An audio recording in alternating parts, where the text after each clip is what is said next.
میں سوچتا تھا یہ صحابہ دھڑا دھڑ اس طرح کیوں خرچ کرتے ہیں؟ سیدنا عمر نے رضی اللہ تعالیٰ عنہ نے اپنی امارت کے دوران، یہ بھی حیات الصحابہ میں ہے، یہ آپ نے 1000 درہم کی ایک تھیلی لے کر غلام کو دی کہ جاؤ ابو عبیدہ کے پاس، امین الامت۔ ہمیں تو سارے ہی صحابہ پیارے ہیں، پتہ نہیں کیوں میں جب ان کا نام لیتا ہوں میرے دل میں ان کے لیے بڑی محبت ہے، ابو عبیدہ بن جراح کے لیے۔ ان کی زندگی پڑھنا ضرور، کیا انسان تھے یہ، اپنے ان کے انتقال وقت کی زندگی پڑھنا تمہیں پتہ چلے گا ابو عبیدہ بن جراح رضی اللہ تعالیٰ عنہ کیا صحابی تھے۔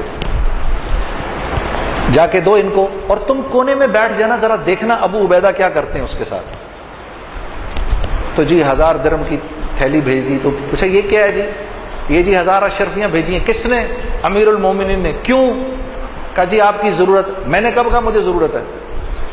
یہ امیر المومنین مجھے کیوں مشکل میں ڈالتے ہیں؟ یوں کر کے پوری تھیلی یوں کر کے کھولی، اس کی وہ بنائی، اپنی جوتی گانٹ رہے تھے اس وقت، اپنی جوتی گانٹ رہے تھے، وہ ساری اس کی پوٹلیاں بنا بنا کے باندی کو بلایا، یہ اس کو دو، یہ اس کو دو، یہ باندھ کے سب اڑا کر اپنی جوتی گانٹنی شروع کر دی۔ غلام نے واپس جا کر کہا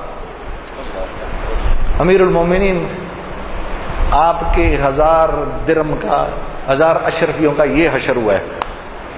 ہاں، زبان سے نکلا اللہ اکبر، اللہ تیرا شکر ہے، کیسے لوگوں پہ تو نے مجھے امیر بنایا ہے۔ پھر 1000 درہم کی تھیلی اٹھائی اور کہا لے جاؤ اب یہ معاذ بن جبل کے پاس جاؤ اور دیکھنا وہاں کیا ہوتا ہے۔ یہ حضرات گرامی علماء کرام، ان کا جھنڈا کل ہوگا معاذ بن جبل رضی اللہ تعالیٰ عنہ کے ہاتھ میں، اور یہ حضرات ان کے پیچھے ہوں گے انشاءاللہ۔ ہاں تو جناب ان کو دی، انہوں نے بھی ایسے کھول دی پوری تھیلی۔ کیوں بھیجا بھائی، کیوں بھیجا؟ ہم نے کب کہا امیر المومنین کیوں مشکل میں ڈالتے ہیں؟ سب بانٹ دی تو ان کی بیٹی اور ان کی بیوی آ گئی کہ بھئی ہمیں بھی ضرورت ہے۔ کہا اچھا تو پہلے بتانا تھا، یوں تھیلی پھینکی، یہ رکھ لو اس میں جو کچھ بھی ہے، تو 2 اشرفیاں نکلی اس میں سے۔ غلام واپس گیا، کیا ہوا؟ کہا جی یہ ہوا۔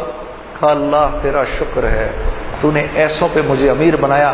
پھر فرمانے لگے معاذ بن جبل، ابو عبیدہ بن جراح اور حذیفہ بن یمان، یہ تینوں ایک دوسرے کے بھائی ہیں، کہ ان کو واقعی دل نہیں کرتا تھا۔ یہ جانتے تھے یہ مال اور طاقت اور حکومت کے بغیر پلنا جانتے تھے، اس لیے ان چیزوں سے ان کو کراہیت ہوتی تھی جو ہمیں پسند ہیں۔ ہاں ہمیں وہن ہو گیا ہے، ہمیں کیا ہو گیا ہے؟ وہن۔ تو صحابہ نے پوچھا یا رسول اللہ وہن کیا ہوتا ہے؟ کہا دنیا کی محبت اور آخرت کی کراہیت، موت کی کراہیت ہے ہمیں، ہم مرنا نہیں چاہتے، اللہ سے ملنے کا، اللہ سے ملاقات کا شوق نہیں ہمارے دل میں میرے دوست۔